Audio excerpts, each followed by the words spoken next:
Welcome back. You're now watching the lifestyle segment of the weekend show. The topic of discussion today is infertility. We'll be speaking to two very well-informed women who will be talking to us about some solutions and a multi-pronged approach to understanding infertility. Infertility is the inability to conceive after 1 year of regular unprotected intercourse or the inability to carry a pregnancy to term. Joining us to discuss this topic, we have with us in the studio Dr. Raju-Olarinoye, a consultant gynecologist and the head of clinic, Bridge Clinic. Welcome to the weekend show. Thank you very much. Good morning. We also have with us Saratu Kassim, who is the founder of Fertility Support Awareness and Aid Initiative. Welcome to the weekend show. Thank you very much. Madam Saratu, let me start with you. Why is this topic so dear to your heart? Why have you dedicated your life's work to ensuring that more women, more people are informed about the topic of infertility? I always use myself as an inspiration. Nobody understands how you feel if you have not walked the shoes. Even if you're a doctor, it's okay for you to give, if you give injections, you don't know how painful it is if you've not taken one yourself. So I have been there. And my story has actually been a source of inspiration for me. Everything I do, I use myself as a yardstick and as an inspiration. Where I'm coming from, everything I preach is what I had gone through. So I understand this thing from the medical point of view, from the emotional, financial, physical, and everything it entails. Believe me, it's a lot more than we think it is. Share your story with us briefly, just in 2 minutes. Okay. I was coming from a place where I never knew of anything like infertility. I could see it, but I never knew it was a problem. Then it was right in front of me.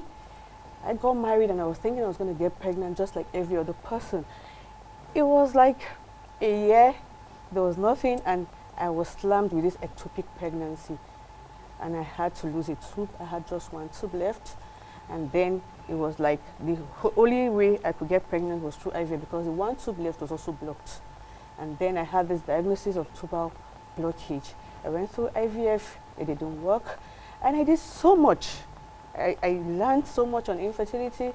I put my life on hold basically while I was trying because I felt that was the only thing I needed in my life. So I wasn't doing anything until everything failed. I thought I've tried and I moved on. I went back to school, started my MSc, and then I conceived.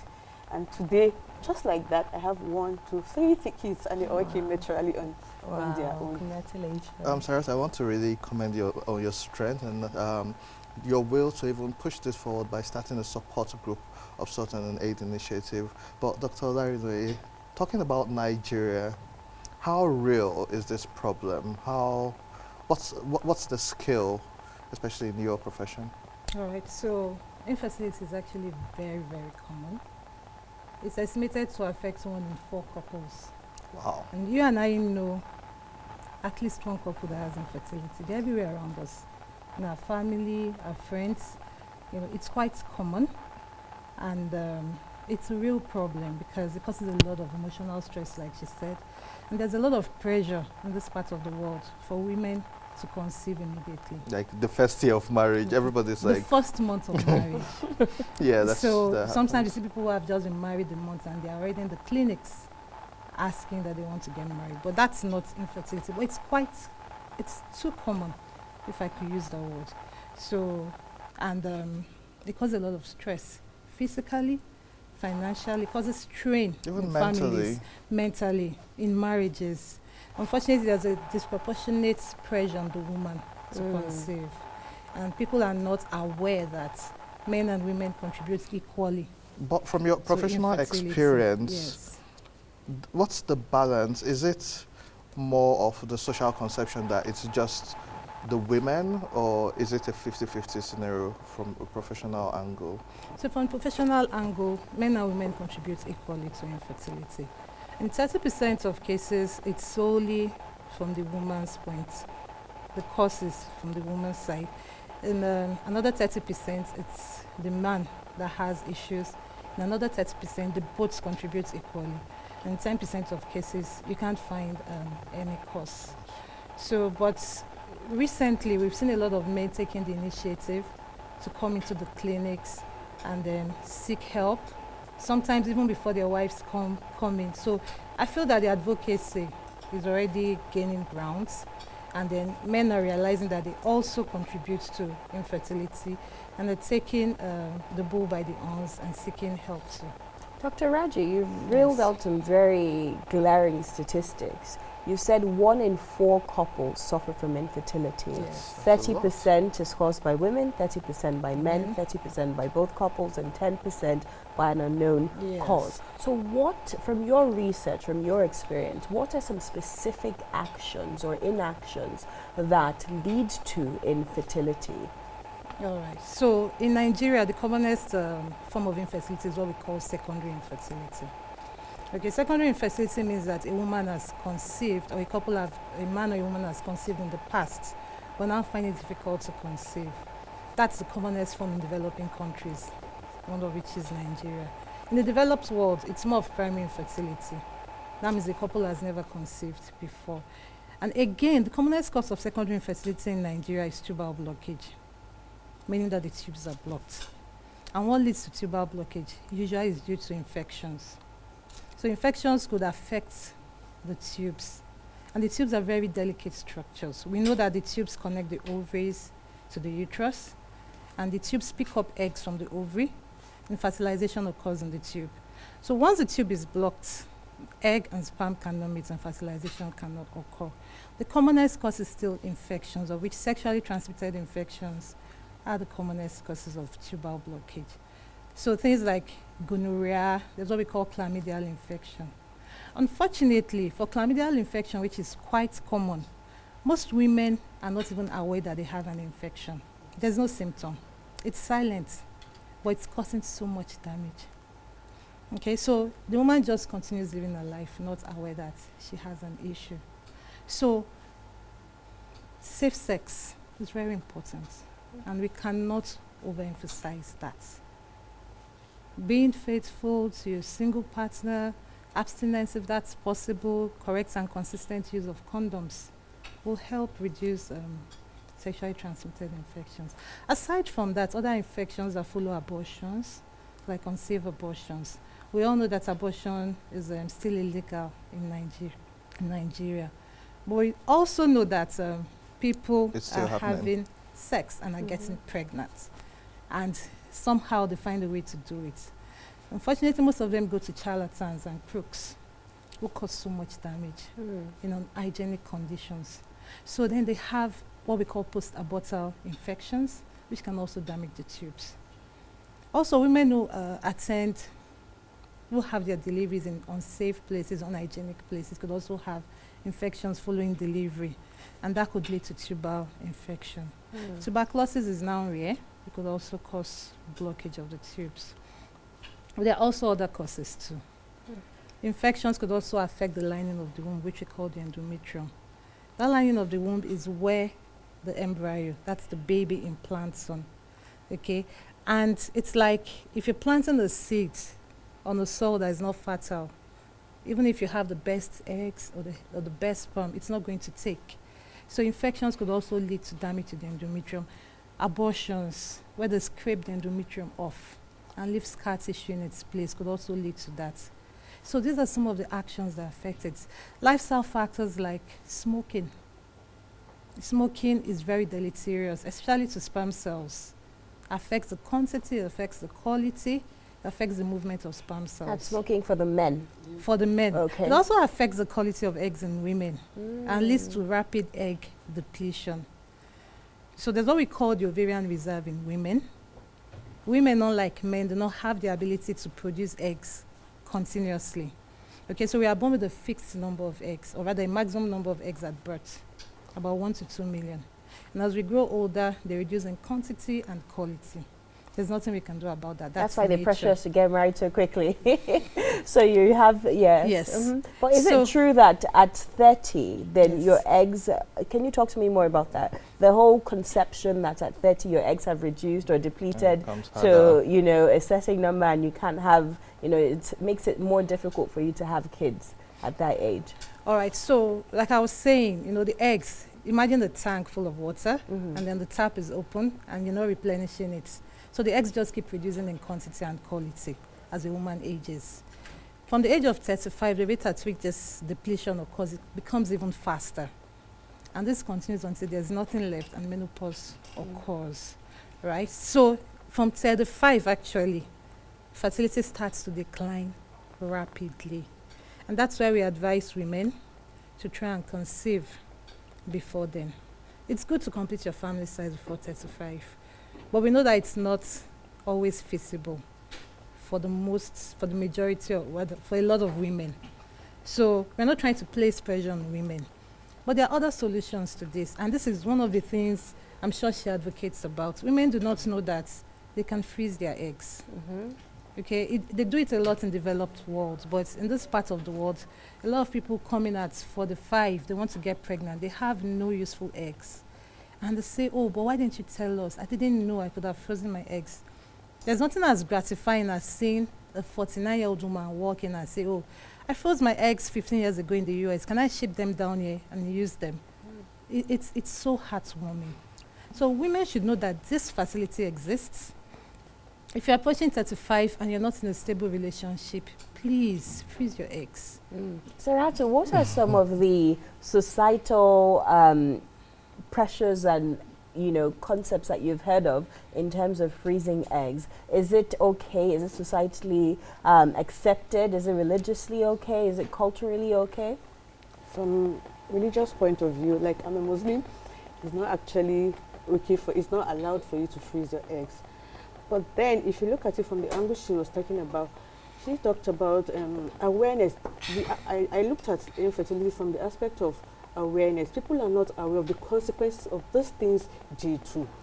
One thing I also want to add, in addition for the men, sedentary lifestyle. You see, men are seated for a long time. They sit for long without standing up, and these testes are created to hang naturally. And so when it is heated for a long time without the exercise blood flow, it's one of the reasons why we have male infertility common these days. So I looked at advocacy from that angle, and also, yes, we know ovarian reserve reduces with age, but at the same time, we also talk about equality and what the woman can do if she doesn't want to, because it's a view. I don't want to freeze my eggs, or I don't want to use another person's donor eggs. Yes, freezing my eggs is allowed. Sorry, it's actually allowed to freeze your eggs. I was talking about donor eggs. Oh, I see. Okay. It's actually allowed to freeze your eggs. I saw Dr. looking, yeah. Sorry, it's actually allowed to really do that. We talk about it's so expensive right now in Nigeria. Yes. So how many people can even afford to do that? So we encourage them lifestyle changes, the things you could do to help boost your fertility, and the things you should avoid. So the gap, we try to create a gap. Where there's a gap, information breach between the doctors and the patient, we come in to fill those gaps and breaches. We try to empower women by telling them the things they need to do on how to manage the stress themselves. Talking about your question that how do you manage, the stigma is real, and people use it to taunt you in Nigeria here. And they feel that it's because you were wayward, that was why you didn't conceive. And it's like anybody that doesn't have a child has done abortion. And yesterday I saw a post, I was laughing. Somebody said she's happily married and she feels that the women are not sincere, that's why they're being punished. That's a woman, she wrote it down, that she's happily married for 2 months. So she's even pregnant, and her husband is taking care of her. That she pities the men that are being punished for the women's action. This is the reality of what we face in Nigeria and in the world generally. But we realize that over time, technology has improved, healthcare has improved. How come IVF is very expensive, like we all know? How come with the advancement of technology, we don't have newer solutions that are, one, affordable, and two, help reduce this problem of infertility? We've seen how malaria was a big issue and how that has reduced. We saw pneumonia and the likes. How come in this area we're not having such breakthrough that would help us as natural human beings as opposed to the alternative methods? Okay, so when it comes to all those things you talked about, pneumonia, malaria, there's a lot of public health interests in these conditions. People still do not see infertility as a problem that is of public health significance. In Nigeria, we are more interested in reducing the number of births that we have, population explosion, population growth. We do not realize that the feelings of the infertile couple are as valid as those of those who want to reduce their family size. If you look at the National Demographic and Health Survey that was recently released, you have so much data on the number of family size, number of children, people that need family planning that are not getting it. There was nothing on the number of infertile couples. We do not even have data. And if we don't have data, how can we help people? So there's no government interest in that. National Health Insurance Scheme does not cover infertility. If you are infertile, you cannot get help from NHIS. There's no funding for it. Now, technology is here that's come to help, but it's still very expensive. There's still a lot of research on infertility and IVF. It's not yet commonplace, especially in Nigeria. So it still remains expensive. So what we need to do is to push for this advocacy. Let the government come in. Let them help to fund infertility, evaluation and treatment. In the developed world, people get cycles, up to 3 cycles or 6 cycles of IVF or even intrauterine insemination, which is a cheaper alternative for those who are eligible for it. Okay. Until we are able to achieve that, it's out of the reach of many Nigerians, and that's actually very sad. But does the onus fall solely on the government or we, the society? Because when you reeled out the statistics of 1 in 4 couples suffering from infertility, I was shocked because you know a lot of couples, but hardly do they really talk about these issues because of the societal stigmatization. So Saratu, in your work, with your advocacy groups, how do we then encourage more people to talk about this so we have the right data, we have the right statistics to then start planning, for couples who are facing this? What we do is to we tell them that your worth as a woman, it doesn't lie in having a child. It's the impact on your society. When you start seeing it as a stigma, thing, as the shaming thing, you don't come out to talk. And naturally, actually, people don't confide in their families because they don't want to be judged. That judgmental attitude we have, people blaming you that it's your fault, makes people to stay back and don't even go for help. People are even ashamed to come out for programs, events. We need to keep calling them to come out. This is the way you can only get help if you come out. And I can tell you that the knowledge gap is that bad, and the lack of awareness is real. There's so many things we could do to prevent what is happening today. In terms of knowledge and awareness, with sensitization, a lot of the issues will actually be reduced. Take, for instance, the abortion. If we go to schools and tell these people the implication of these things, how it's going to damage your tubes, how it's going to affect your life in future, a lot of people wouldn't do that. And then there are many things we could do from our own point of view. Like if you have polycystic ovarian syndrome, lack of ovulation is one of the issues again. And one thing that leads to that, prolactin, the things we eat in our diet. Today we take dairy, every day we take milk in our tea, we take meats. These things are lacking. The animals, the owners of these things, they want them to produce more milk. They want them to do well, grow healthy. So they give antibiotics, they feed these animals, and this affects our systems. So it's awareness. We need to roll out these things and tell people that. Sorry to interject. Are you advocating for a vegan diet? Because I've been trying to get Andy. I knew you were going to bring that. I've been trying to get Andy to go on this. So are you advocating for a vegan diet? No meat, no dairy. No. Oh. I'm not completely saying entirely no meat, but we should watch what we eat. Like dairy, we could use alternate our milk with coconut milk, plant-based milk. They are healthier. It's not like some people will do these things and go scot-free, but others wouldn't go scot-free. So if you never can tell, people say people take all sorts of things and they're still fatal. So why won't I take this? But hormonal hyperlactin is what I see on daily basis that people, and it doesn't make you ovulate. There's something I want to bring up, and there's this myth, and I blame my mom for this. Parents love sending this WhatsApp broadcast. And so there's the day I woke up and got this broadcast saying, oh man, new survey has said that keeping your laptop on your legs can lead to infertility. So this is back to technology. While it helped, there's the advancement. Some people, there's the, I don't want to call it a myth, but there's this saying that it also affects fertility. So like for men, putting your laptop on your thigh for long hours, for women being too close to your phone, and all whatnot could lead to infertility. Is this true, or is this a myth, or should I delete that WhatsApp broadcast? Well, one needs to be careful with the things one reads on the internet and all those broadcasts, but some things make common sense. Like you said earlier, the scrotum is outside, the testes are outside the body for a reason.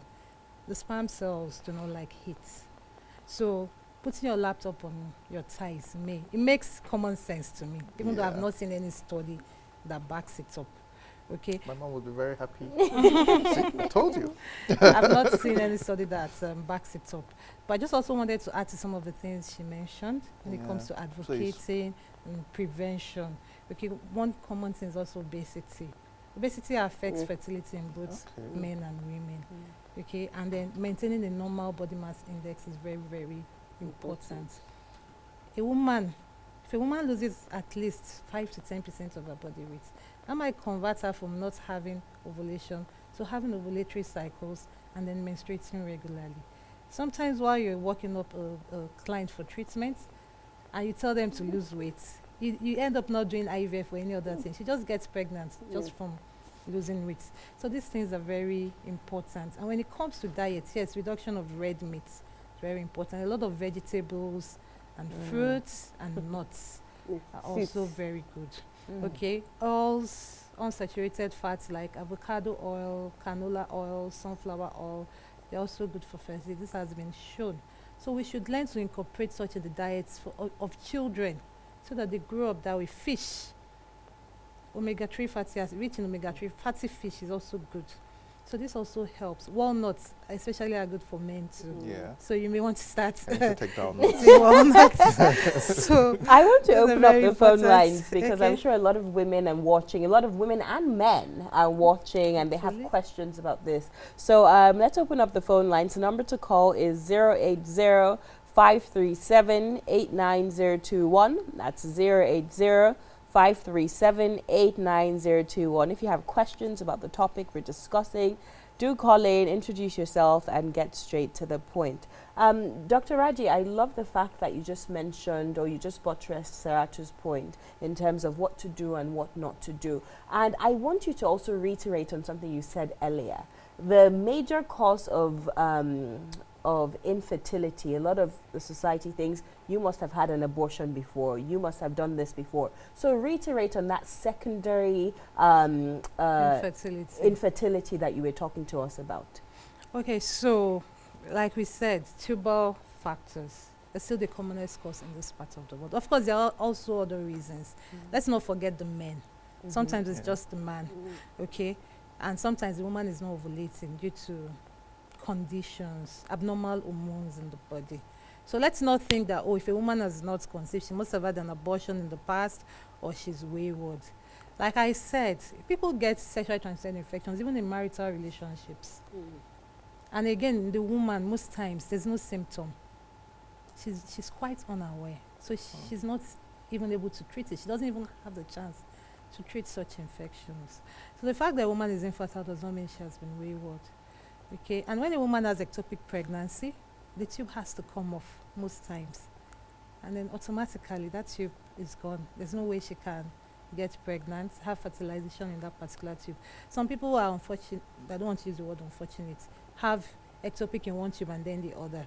So she's become sterile, so to speak. Okay. We have a call. Your name and where are you calling from, please?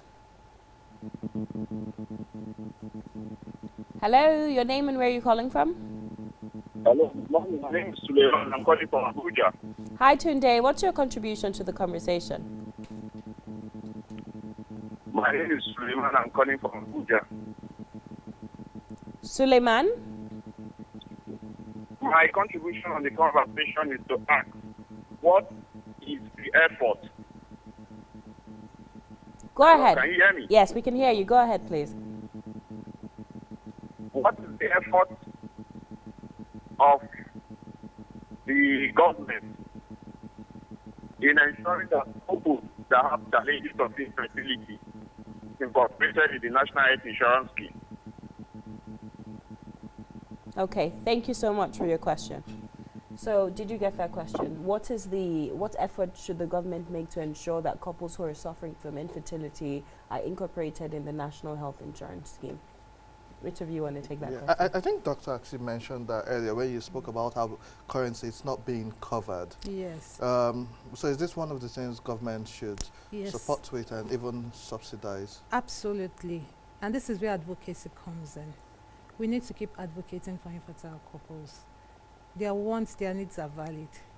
You know, we shouldn't just, it's good to reduce the population, but every woman or every couple that wants to have a child should be given the opportunity as much as possible. Let's even start with evaluation. You know, let's know what the problem is. For some people, they don't even need any exotic treatments. All they need is lifestyle changes, some drugs. So if they have the opportunity to be tested, then you can tell them, okay, this is the next course of action. So this is where advocacy groups come in. And in our own efforts, we're trying as much as we can to like encourage, create awareness, because the government can do that even without sensitizing the public on these things, on televisions, on radios.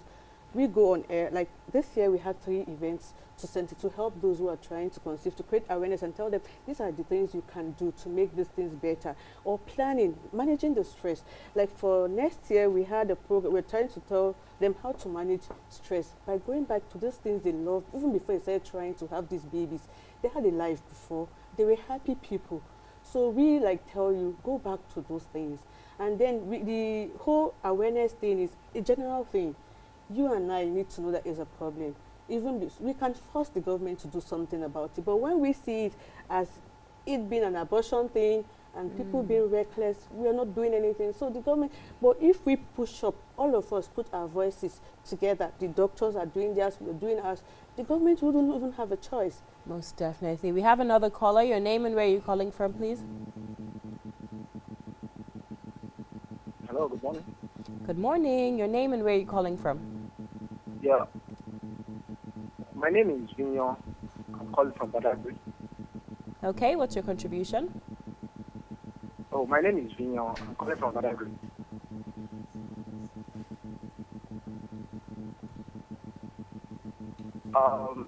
I want to first say thank you very much for this. And I want to thank your guest in the studio this morning for this wonderful brainstorming. What I would just want to say quickly is I understand what everybody is saying, as much as everyone out there are so shy about coming about this. And I would encourage the women in the studio there, even including yourself, to see this as a personal advocacy, so that it can go into the suburb, the community, without waiting for the government to come in first.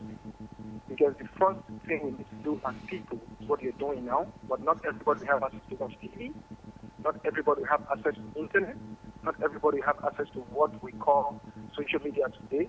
So we are people in the communities, like where I come from, by Agri and some other communities, that don't even know what we are talking about this morning, because they have this luxury to watch television.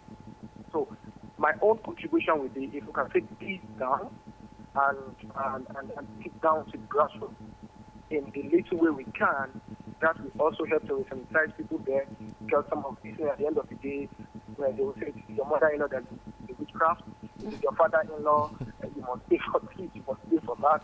So these are things we need to really look at as this generation, for us to see, and in particular the future generations will not cause these problems. Thank you so much for your contribution. So I'm sure you heard what he said. Taking the advocacy back to down to the grassroots communities to ensure that they know the causes of infertility. But again, he also mentioned something, the women. He didn't call on Andy to take this back down, because it's a lot, this social stigma that it has to do with the woman. You know, we need to be able to deconstruct that and let people know that, as you said, Doctor, 30% male, 30% women, 30% both, and 10% unknown. So, Saratu, the onus really falls on you now. You know, you have a lot of responsibility. We're doing so much. Last year we had 3 events, just as I said, but this 2020, we're going to push so far. We're going out. I just started.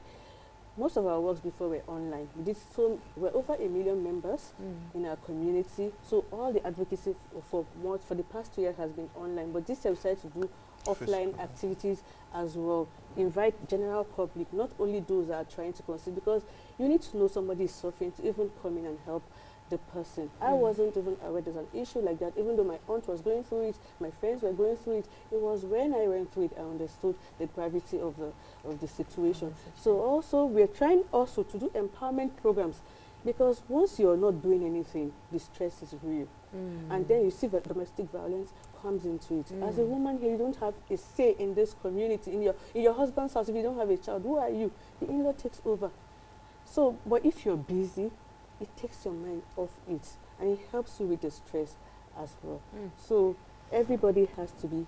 There's still so much to cover on this topic, but yes, still so much to do. But I hope everyone is inspired to do their own little bit in educating not just only themselves but their immediate community. Saratu, Dr. Raji, thank you so much for coming on today's program. That's all we can take. To our callers still calling in, don't worry, the conversation continues on our social media handle at Weekend Show NG on Instagram, Facebook and Twitter. Don't forget, the lifestyle segment of the Weekend Show is brought to you by Holo Crunch, crunchy yummy goodness. You can find out more of their product on www.holocrunchng.com. Take a break right now. We'll be right back on the Weekend Show.